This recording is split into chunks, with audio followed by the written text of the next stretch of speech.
Assalamualaikum buddy. Hari ni mulut aku rasa nak makan benda yang manis-manis lah. So hari ni aku buat brownies mochi. Okey, brownies mochi ni aku tak pastilah dekat kedai ada jual ke tak, sebab setakat ni aku tak pernah jumpa lagi. Dia unik tau.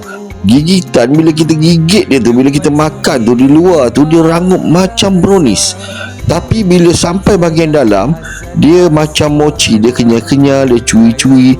Memang lain daripada yang lain dan unik, tapi memang sedap. Sebab apa aku kata sedap? Sebab bila makan banyak pun tak muak.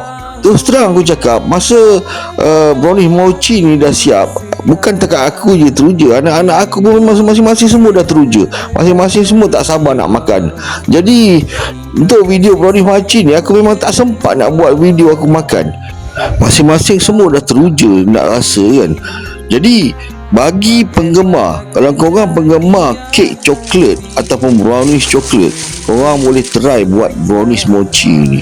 Memang rasa coklat dia memang padulah kan. Kalau korang ada modal lebih, korang boleh pakai bahan yang premium, coklat yang premium, sebut koko ataupun susu yang berkualiti tinggi lah, yang mahal lah senang cerita. Macam aku ni, aku tak pakai pun bahan-bahan yang mahal sangat. Aku pakai yang biasa-biasa je kan.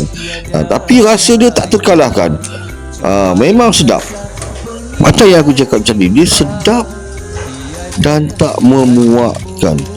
Cuma kalau tak habis, korang boleh simpan dalam peti ais. Cuma bila dalam peti ais ni dia akan keras sikit. Bila korang nak makan balik, korang boleh masuk air fryer, panaskan dia bagi dia lembut balik. Rasa dia kenyal-kenyal, cuy-cuy, memang layan. Kalau korang tengok TV memang tak sedar lah. Korang cuik-cuik tahu-tahu habis. Yang ini nampak ni, separuh dah kena rembat dah ni. Aku tak sempat buat video, dah kena rembat. Jadi buat video potong pun benda separuh dah tak ada. Bahan-bahan nak buat dia pun tak banyak, dan nak buat dia pun sebenarnya tak susah. Korang tengok tu lelehan coklat cair yang di tengah-tengah tu. Korang tak terliur ke? Tutap siap. Mudah kan?